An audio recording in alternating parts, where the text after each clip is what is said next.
vedare tinokuchingamidzai zvekare kune chimwe chirongwa pano paZim Facebook Secrets and Confessions. Tadzoka zvekare nemamwe mamessages. Rekedzai tibva tapinda mumamessages edu atadzoka takakubatirai. Message yedu yakamira sekudai so. Hanzi makadi zvenyu mukoma. Ndinokumbirawo kuti munge muchindiposterawo nyaya yangu makaviga chitupa changu. Inini mukoma ndinoda kureurura kuti ndakaurayisawo murume wangu nechikomba changu.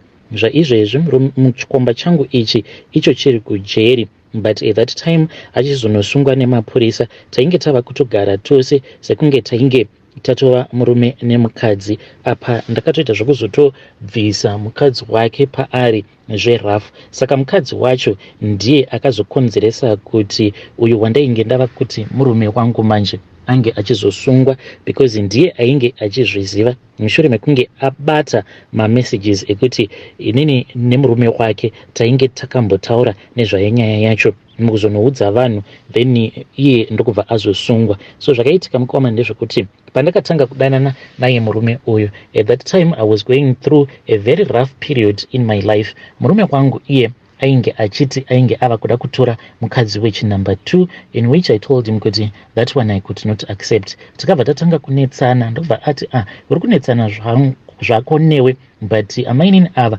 vatova nepamuviri, saka hazviite kuti mwana wevanhu ndinge ndichizomurasisa. Saka ndakaramba ndichingonetsana naye ndikati izvozvo hazviko, iwewe nemunhu wako muri kufanira kuti munge muchitorambana, uye zvekare ndaitoda kutoti nhumbu yacho ange achibvisa musikana uyu. I was not going to accept it, but mukomana wacho vakaramba vachidanana, saka zvainge zvichindirwadza. Zvakati zvandirwadza kudaro ndo pandakabva ndachizotanga kuitawo zvechihure. Ndakatanga ndadanana noumwe murume ainge atoriwo friend yemurume wangu, saka akatongotorawo advantage. Munongovaziva varume kuti akangoziva kuti iwe uri kunetsana nemurume wako anobva atongokunyenga. Saka takangotanga tichingotaudzana paWhatsApp achinditi inini I can offer you some comfort. Ndikati iri bo kudzamara ndazotoona kutoti ainge ari munhu uya ari very caring and always giving me attention. Tikabva taramba tichingotaura kuzodzamara tazotanga kutorara tose mushure mekunge ava kundipa maupdates kuti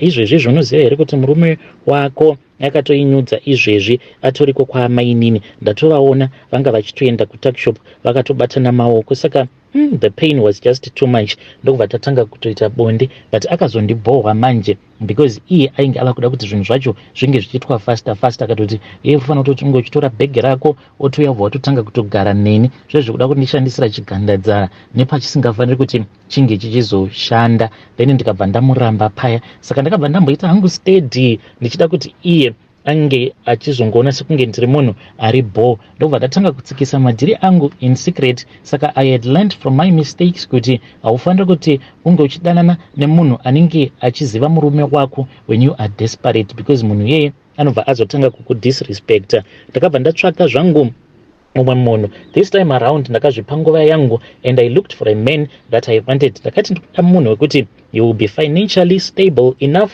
so that he can take care of me. Zvikanzi zvadhakwa zvinenge zvatodhakwa, but munhu uyo wandinenge ndichidanana naye he must be able to take care of me. Ndakabva ndazozviwanira vamwe baba vainge vatori handsome gentlemen apa riine mari. Zvino mukomana shi ndakabva ndatanga kudanana navo baba ava, vakandibudira pachena vakabva vati zvaunoona ndiri mukadzi wangu, but mukadzi wangu iye sometimes anoita sekunge ane low libido, dzimwe nguva anenge asingadi bonde. That is the reason as to why I want you as my girlfriend. Ndobva zvakatangira. Saka zvinoitika ndezvekuti kana uchidanana nemurume wemunhu, iye chake chaanenge achingoita ndechekuti anenge achingonyomba mukadzi wake non-stop. Saka vaiti paya kana vakandiudza zvavanenge vachindiudza about his wife, iniwo ndaibva ndazogadzirisa mamistakes iwawo. Taiti kunyange tikasangana kumalogicani ndaita madrama. Ndaiti paya kana vakaodha kunyange pizza chaiyo ndaipfugama mukoma ndichivapa pizza, ndichivadyisa, ndichivagezesa, ndichiita sei.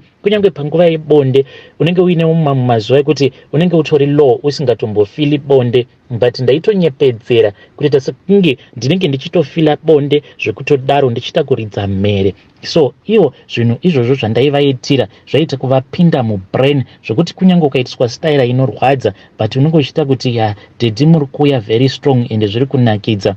ndiro rainge riri skeri rangu rekuti ndinge ndichipindawo paposition. So takaramba tichingodanana kudzamara ava kuti ndikuda kukuroora. Zvino ndakabva ndati ungandiroora sei inini ndine murume? Akabva anditi inini I am someone wekuti izvozvi so ndokwanisa kungotsvaka vanhu vekuti murume wako anokwanisa kungodisappear iSouth Africa kaii. Ndikabva ndati unozozvigona here? Akati ya ndinozvigona. So akabva azondiudza kuti already ainge atotsvaka vanhu vaiva vanonzi inkavi kuchizulu. Akabva ati kune vanhu vandatotaura navo vanokwanisa kutotuna zheti iri tikatotanga kutogara tose. So takati tichiri pakati pekuronga kudaro ndokubva zvachizozivikanwa nemukadzi wacho. Nemukadzi wacho takazomborovana because iye zvaakaita ndezvekuti like akaona kuti me and her husband tiri kune imwe guest house, saka akazongotoshandisa location iyoyo. Akabva azotitaimira tava kubuda muguest house muya agoti otanga kurwa neni.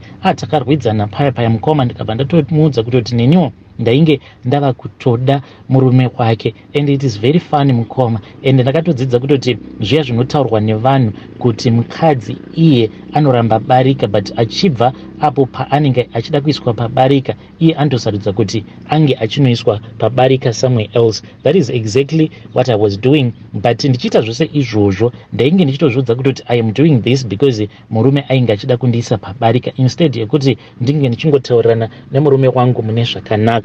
So kubva relationship yacho yakazozivikanwa nemukadzi wacho, tainge tava kutoita zvinhu zvedu openly, and this made that woman to be very bitter. Ainge ava neimwe bitterness, akabva aita sekunge ainge asina basa nazvo. Ndopaakabva azobata mamessages ndobva achengeta mamessages aya. Saka nemurume uyu tainge tisina kuwirirana kuti aifanira kuti ange achizourayisa murume wangu. Saka murume wangu iye kwaainge achishanda nekwatainge tichigara at that time aitofamba netsoka, dzimwe nguva aitomukira kana kuma 6:30 kuitira kuti ange achizokwanisa kubata nguva dzake dzekubasa. So mukoma nerimwe zuva akabva azoti achifamba paya ndopaakabva azosangana nevakomana avo vakamubata Paul. Iye aifungidzira kuti ari kubatwa Paul, izvo vainge vari vakomana avo vainge vatsvakwa nemuboyfriend uyo wandainge ndichidanana naye. Apa ainge asina kana kumbondiudza kuti ndozvaainge akatorongera murume wangu. Mukomana ashi ndo pandakabva ndazofonerwa ndikabva ndanzi murume wangu ainge ari kuchipatara, ainge abayiwa nevamwe vakomana. It was a robbery that had gone wrong. Ndakaenda kuchipatara kuya kunyange muchinetsana, but kana ukanzwa kuti munhu wako atori pacritical situation. I found my husband not in a good state. Ainge akaita kubayirirwa madrips and he was even breathing from an oxygen machine. Mukoma within a couple of days hama dzake dzakauya, then munhu ndokubva azofa. Saka iye achizonofa mukoma kana kutaura ainge asingagone kutaura. I last spoke with him when he was going to work. Pose apo pataienda kuchipatara tichinomuona he was non-responsive. Zvino mukomana asha akati ashaika murume wangu uyu. Then mukadzi uya paakangozvinzwa kuti murume wangu ainge afa, saka iye akabva atoona kutoti murume wangu kufa kwaainge aita, the next thing that was going to happen, inini ndainge ndichazotoita desperate kutoti ndinge ndichizototorwa nemurume wake. Saka iye without thinking things through akabva aenda kumapurisa nemessage iya ndakazotonzwa chitonzi chikomba changu chainge chasungwa. Iniwo mukomana ashe I just told myself kuti I am not going to the police. Kusvika pari zvino mukoma handina kana kumbogara ndakatsvakwa nemapurisa or anything. Zvinhu zvekutoti zvinotondinetsa kuti does it mean kuti they are still investigating here kana kuti, because I was never contacted by the police. Handina kana kumbogara ndakatiza kuti murume uyo wandainge ndichidanana naye iye akatotongwa makore ake aanonzi anofanira kuti ange achigara mujeri anokwana iwo kuita 12 years. Vedare ndo message iyo yandakatumidzirwa ichibva kuna vanzvadzi vedu. Zvakangoma hazvo vedu hameno zvimwe kuda mapurisa achiri kuita ma-investigations, but ndo hanzi ndo zvandakaita izvo. Inini neboyfriend yangu takaronga kuti murume wangu aifanira kuti anga achizourawa, but hanzi I did not even mean it, but he thought kuti I was serious. Ndobva atohaya, hanzi vanhu vanoita zvokuuraya vanhu muSouth Africa munhu ndokutourawa paya. strange things indeed they do happen in this world. Rekedza iti vataenda panyedu inotevera. Nyedu inotevera yakamira sekudai so. Hanzi makati zvenyomukoma, please post for me as hidden identity. Ndiri mukadzi ane makore 26 years ekuberekwa. Ininiwo ndinogarawo kudomboshava along Ginimbi Road, ndiko kwatakatenga stand yedu. Nyaya yangu yakamira yakadai. Ndava ne3 years ndabva kuroorwa nemurume wangu. Murume wanguwo iye anoita basa rechikorokoza kumazowe kubasa, saka anoshandira kumazowe most of the times, anogara asipo. Inini ndinenge ndiri ndega pamba nekuti hatina kana mwana. Kubva ndiroorwe handina kumbobvira ndakabatirawo pamuviri. Ndakatomboenda kumadoctors ndichida kutariswa chibereko changu, asi madoctors vakati ivo havana chavari kuona chakakanganisika pandiri chinganditadzise kuti ndinge ndichiita mwana. Saka ndakazosvika pakuzviudza kuti ndichamirira nguva yaMwari kana yakwana ndipo pandichaita mwana. Saka last year ndipo pandakabva ndatanga kuita rimwe dambudziko randiri kuda kutaura nezvaro. Ndakatanga ndichirota ndichiyamwisa mwana mucheche, asi mwana uyu ainge asina bvudzi mumusoro. Asi chaindinetsa mukoma ndechekuti mwana uyu dzimwe nguva aimbochinja macolors zviya zvinoita rwaivhi, kuzopedzisira ndava kunyatsokurota ndichiyamwisa nyoka hombe yegreen. Saka ndaiti pandinomuka makuseni paya ndaitomuka ndichinzwa mazamu angu achirwadza, kuratidza kuti painge paine zviri kuitika panyama dzangu, kusvika ndava kuzvimba mazamu achibuda mukaka. Zvinhu izvi zvinowanzokuitika mazuva aya ekuti ndinenge ndiri kumaperiods, ende ndakazotonotisa kuti paya pandinenge ndichirwara kudaro murume wangu anenge achiita mari yekupenga kumaini kwake. Saka ndakaudza mai vangu kuti ndo zviri kuitika izvi pandiri, but vabereki vedu ivo hamene kuti why kana vakangogara vapiwa mari hamene kuti vanotanga kubehave sei. Vanotondituka vobva vati wabatwa nedhimoni ravatete vako rekusada kugara kuvarume, kuti ndiudze murume wangu iye haatodi kutonzwa nezvayo nyaya iyoyi, anenge achiti uri kundinyepera. Mukomanashi ndizvo zvazoita kuti ndinge ndichiuya pano nenyaya yangu. Ndiri kutsvakawo help kubva kwamuri vedare. Ndoda hangu muprofita anokwanisa kundibatsira ndiri kumba, nekuti handitobvumidzwi kubuda gate kana murume asipo. Ndiri kufungidzira kuti murume wangu anenge ari kundishandisa chete. Vedare ndo message iyo yandakatumidzirwa ichibva kuna vanzvadzi vedu. Ngatizame kuti tinge tichitaura navo vanzvadzi vedu ava mucomment section.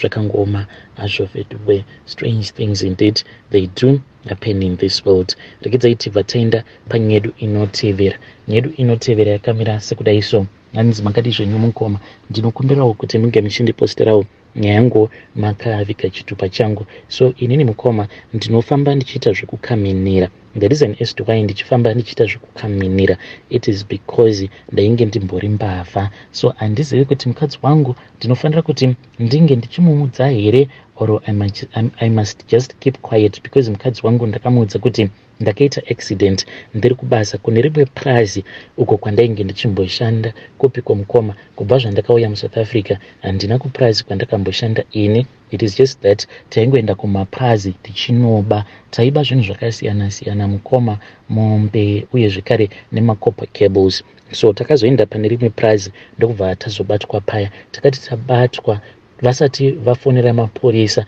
then vakabva vatanga kutirova. Saka inini ndakabva ndazorohwa mukoma, ndokubva ndazovhunika gumbo rangu, then tikabva tazosungwa paya. Inini I was sentenced to 2 years in prison. After that I came back from prison, ndikabva ndatanga kunamata, ndokubva ndazochizosangana nemukadzi uyo wandakazoroora. But nyaya ndiyoyo, like even my relatives ake pavakatotanga kundiona kuma first introductions, akabva atondibvunza kuti vatete vake vaitomubvunza kuti why is it like ndichifamba ndichiita zvekukaminira. Then already iyewo ndainge ndakatomunyepera kuti ndakamboshanda kumaprazi ndokubva ndazokuvara. Saka ndiyo secret yangu iyi mukoma. Handizivi kuti mukadzi ndomuudza here. Iye mukadzi wangu munhu wekuti anozviita holy mukoma. So ndinotya kuti maybe kana ndikamuudza, maybe she won't be happy about it, because ane dzimwe nguva dzekuti anokwanisa kumbotsamwa usingazivi kuti akatsamwirei. Saka ndinotya kuti like kana ndikamuudza kuti ndaimbova mbavha, vanhukadzi munovaziva, maybe in the future anozondishandisira maadvantages iwawo ekuti waimbova mbavha, maybe uchiri kutotsvakwa nemapurisa. So ndinodawo kuti mhuri yeZimbabwe inge ichindibatsira. Dare ndo message iyo yandakatumidzirwa ichibva kuna mukoma vedu. Ini I think kuti mukoma zviri nani kuti amai guru ava mungovaudza chokwadi kuti ndisati ndatendeuka ndainge ndimbori mbavha, but ndokubva ndazotendeuka zvangu. So you can just try her out. Ngatitaurei navo mucomment section.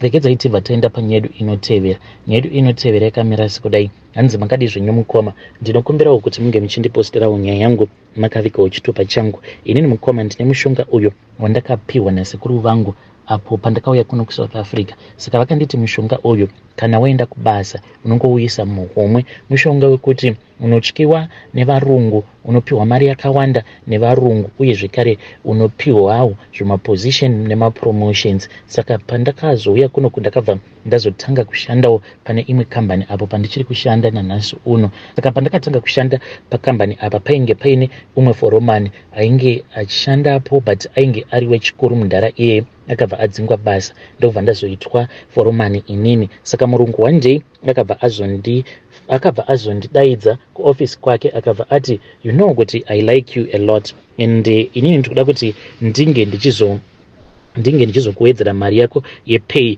but handidi kuti unge uchizoudza vanhu kuti inini ndiri kukupa mari yakawanda, because I'll be giving you more money. Because patori nemamwe mamanagers awo atinoshanda nawo, inini ndinotopiwa mari yakawanda kudarika mamanagers awo atinoshanda nawo echirungu. Ndiyo confession yangu iyo mukoma Nashi. Vanhu havatombozvizivi kuti the reason as to why ndichifarirwa nemurungu so it is because ndine mushonga uyo wandakapiwa nasekuru vangu. But sekuru vangu ava mukoma vanotyisa. Iniwo handidi kuti ndinge ndichizova munhu wekuti ndinenge ndichingozezerwa nevanhu, because sekuru vangu ava kunyange vakaenda like kana pari pamusangano vanhu vose vanobva vati zii, ivo ndivo vega vanenge vachingotaura. Saka mukuzoona mamwe mavideos ndinobva ndanzwa ndichitya pose panotaurwa nyaya idzi dzekunzi iwewe une mushonga wawaishandisa uchitira kuti unge uchidiwa nevarungu. Mushonga iwoyo ndokubva wazopanduka. Sekuru ndakatombovabvunza kuti mushonga uyu sekuru hauzondipandukiri here? Vakabva vati kwete, but kana muri semudzinza medu isusu mwedzi uyo watinoziva kuti kana kuri kunzi mudzinza mukafiwa kwedu kunofiwa muna June. Each and every time kana kuri kunzi kwafiwa kwedu kunongofiwa muna June. So I am hoping kuti mishonga iyi yandakapiwa nasekuru haizondipandukiri in the long run. Vedare ndo message iyo yandakatumidzirwa ichibva kuna mukoma vedu. Ngatizame kuti tinge tichitaura navo mukoma vedu ava mucomment section. Strange things indeed they do happen in this world. Pakaipa.